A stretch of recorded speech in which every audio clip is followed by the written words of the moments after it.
Two St. Louis police unions go head-to-head on the issue of racism within their ranks. It's the latest development in an ongoing legal drama involving the city's top law enforcement leaders.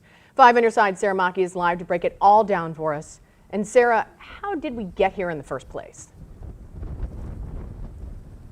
Well, Ann, earlier this week, the top prosecutor, Gardner, she did file a federal lawsuit saying that the city, the largest police union, and others are conspiring to remove her from office.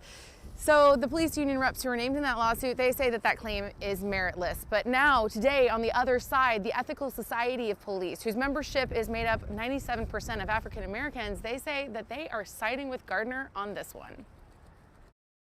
But once again, standing at a table flanked by leadership, Ethical Society of Police President Heather Taylor says she doesn't always agree with embattled Circuit Attorney Kim Gardner, but she does on this. That lawsuit is legitimate because there is a climate in the St. Louis Metropolitan Police Department and a culture that breeds and that is accepting of racism, discrimination, corruption.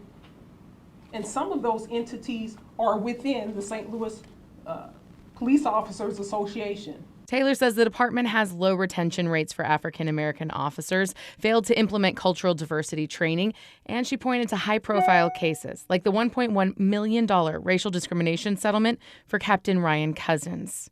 The lawsuit just sort of meanders like a bad piece of fiction.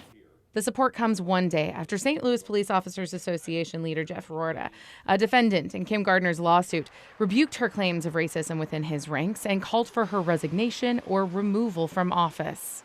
The future's over. She's proven herself to be incapable of discharging her duties in office. She needs to go. We've said it again and again, and we'll say it right here. She needs to go. Whether you like the circuit attorney or dislike her, that should be irrelevant in this job because it's not about us. It's about you. It's about people who are out there in the community that are victims of violent crime. That's the most important thing. Leaders from the Ethical Society of Police say that they recently sat down with representatives from Gardner's office to try and hash out some of these issues that they're all having. But they say at the very end of it, the end result here is that it's all making everyone's jobs a lot harder to do, and it's a lot harder to keep the public's trust. Live in